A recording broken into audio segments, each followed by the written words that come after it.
you've ever said to yourself, when I'm having a better day, I can cook a meal, so I'm probably not entitled to PIP, then this video is for you. Providing you are in fact chronically ill and not someone that's just trying to milk the system. If you're trying to milk the system, get off my fucking channel. So for those of us that are chronically ill, that feel guilty and feel like we're a burden, this video is for you. The problem with living with chronic illness is that we end up feeling guilty for the way that we survive.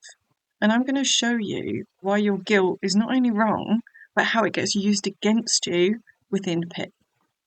My name's Charlie, and I've helped over 150 people win their PIP claims, and I do receive PIP myself. I'm 18 years into chronic illness. So let's get something straight. PIP is not based on what you could do. It's not based on you doing something once.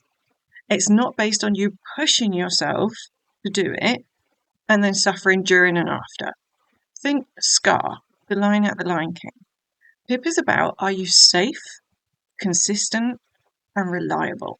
Scar. I say that PIP scars us. It's a horrendous process to go through. It's very invasive, it's very degrading, but the funding is life-changing. Funding and the access to the other forms of support are life-changing, like blue badges, occupational health. Honestly, it's life-changing. It's worth the hassle. It really is. So with the guilt, so for example, you are only able to shower once a week. That doesn't count as you being able to wash and bathe yourself. It doesn't. Able-bodied people, and probably you, before you were chronically ill, are showering and bathing much more than once a week. Okay? So if you think about what life is like now compared to what it used to be, that helps a lot of my clients when I work with them on, okay, what differences are there? Because we adapt very quickly to our norm. So let's talk about guilt. And only people that suffer from chronic illness will understand this. And part of the problem is that there is not enough understanding at all about what it's like living with chronic illness or help for us with living with chronic illness. I mean, look at how many jobs are available for disabled people. Last time I saw an analysis, it was 2 in the UK. There's not understanding, there's not support, right? So again, only you will get this if you actually struggle with chronic illness, right? This is what I hear. I feel like I'm lying if I can do it sometimes. And then I'm like, okay, when was the last time you did it? It's currently July, right? So I was like, when was the last time you did it? September. Fuck. Why are we feeling so guilty? Well, what? This is another one I hear quite often. What if on the, like, once or twice a year I manage to go out for, like, lunch? What if they catch me? What if they're watching me? And to that, I'm like, that's okay. Like, let them follow you. It's okay. Let them follow you. Not a problem. So long as you tell the truth and you give them averages, then what have you got to worry about? You know, if you're honest and say, a couple of times a year I'm able to go out for lunch, brilliant. You don't have anything to worry about. You just have to be honest. Another one is, I feel like they think that I'm lying because I can do it sometimes. And this is a shit one because, unfortunately, we are being assessed on PIP to see if we're telling the truth. We are. So they are looking to figure out what your life is really like. And obviously, I've got videos on PIP trickery that you can watch about assessments. I do advise you to watch them. And I think the thing is, for those of us that are really chronically ill telling the truth, because we feel so guilty, that's why we're so vulnerable being guilted out of points. Because we don't want to be like this. We don't want to. And we always have that hope that we're like, could I do it? Could I do it? Should I be able to do it? Should I try harder? Shit, if I tried harder, then, am I being dramatic? And then the guilt of people helping you out and not being able to do it, it just eats us away. It eats our psyche away. I don't even know if that's the right expression. I hope you get what I mean. And guilt is often rooted in trauma. And when you have your life that you knew it ripped away from you when you become chronically ill, like I'm a shadow of who I was. I used to be, I'll just be honest with you, I used to be hard as fuck, really assertive. I'd still cared about people, but I was hard as fuck.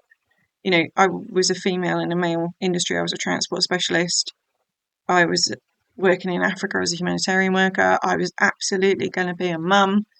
You know, I wanted to adopt, and you know, I was highly ambitious. Okay, now I live in a shed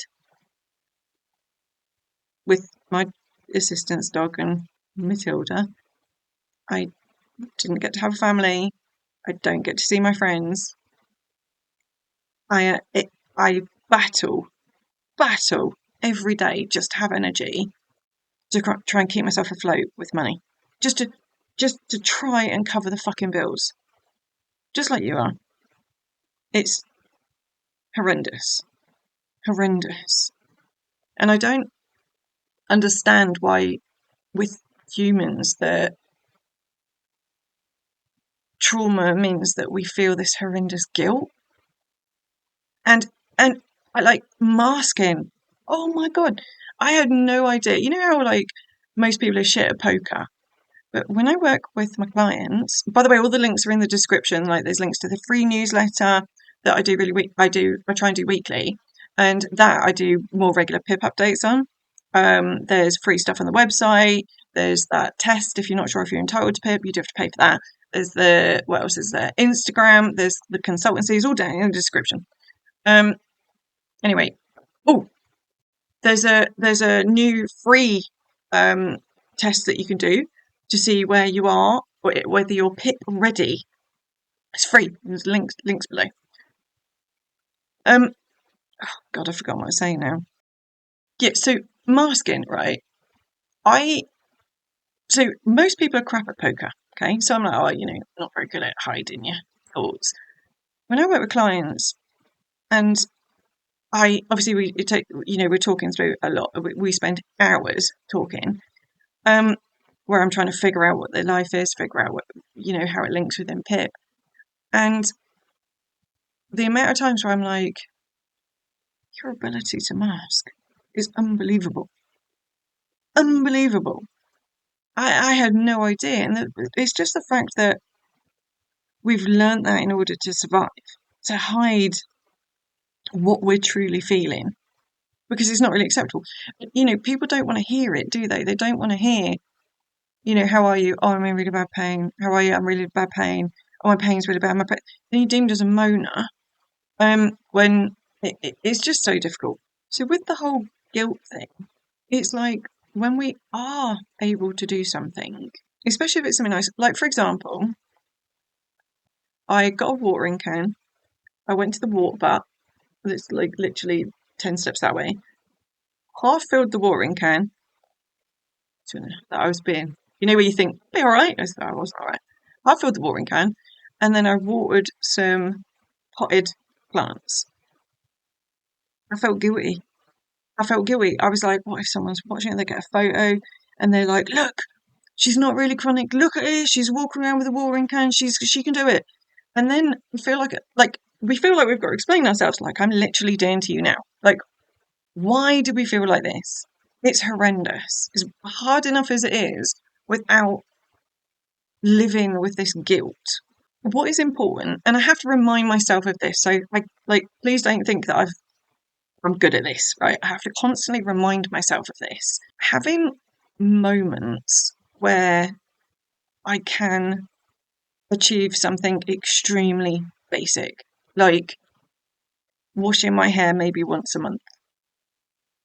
It doesn't make me fraudulent. It makes me human. I'm human. When I watered with the watering can, we're allowed to have better days. We're allowed to. Doesn't feel like it in the whole PIP situation, but we're allowed to. We're allowed to go out. PIP is designed for us to be independent. We have to remember that. I read that there's a difference between capacity and function. So there's a difference between, if I push myself, I can do it. Like for me, washing my hair at the kitchen sink. I have to push myself to be able to do that. And there's aftermath, okay? Which is why I don't do it very often. Versus someone that can wash their hair whenever they want with no aftermath, no pain increase. They don't even think about it, to be honest. Like, let's face it, before we were chronically ill, we didn't sit and think about it. Whereas I'll be thinking, can I do it? Fuck, if I really want to wash my hair, it's really bad. No, I haven't got it. There's so much thought that goes into it. And then yeah, all right, okay, it feels like I can't be cold, so it's got to be distracted. There's no way I could blow dry my hair. Fucking I haven't got the energy for that. So I have to wash it. There's so much that goes into the simple task of washing hair. And more pain, and more fatigue, and more aftermath, and I don't want it. PIP isn't interested in what we could do. They're interested in what we can do reliably. SCAR. Are we safe, consistent, and reliable? And any of you watching this that is suffering from chronic illness is like, I bet you're going, how fucking reliable, I reliably can't do it. Because we're shit. We're shit. Chronic illness takes away our ability to be reliable. How many times have you cancelled meeting up with someone? Have you got to the point where you don't even get invited because they know you're not going to go? Have you got to that point? Yeah. And it's not that our friends don't care about us; it's that they get on with their lives. Fucking sucks, doesn't it? Like I'm happy because I want them to get on with their lives, but it is gutting. It comes back to the trauma, and I feel guilty. I feel guilty that I've missed so much of people's lives. Fucking guilt is shit, isn't it? Anyway, we'll just move on because I think I'm diverting now. A good way to look at your capabilities is, instead of saying, could I do this? Could I do this? Ask yourself, what happens when I do it? On average, how often do I actually do it? I spend so much time with my clients working out their averages. On average, how many times do you have a bath a week? A month? Every 3 months? And the guilt, they don't want to tell me. So quite often I'll go, look, I haven't had a bath for a month and a half. I don't feel bad about that. We're privileged. That's why we have baths so often. My friends in Africa, they will go their lifetime and never have a bath or shower because water is gold. But because we're so lucky to live in the UK, we feel so much guilt over not bathing and showering every day. But averages. So what can you do? What is your actual life? Not what could you do? Not what did you used to do? The amount of people that talk past tense. And it's like, no, PIP is current daily life. Really important, that one. You deserve support for your real life, for what your life is like right now. Not your best day, not those few days in the year where you kind of feel nearly normal. No. You deserve this funding for your current daily life. And that is what it's designed for. You don't have to keep pushing yourself and breaking yourself. You don't. We don't have to keep doing that. How many times do you go, push it, I feel really shit, try and push it, I feel really shit. And then you end up going down worse. We don't deserve that.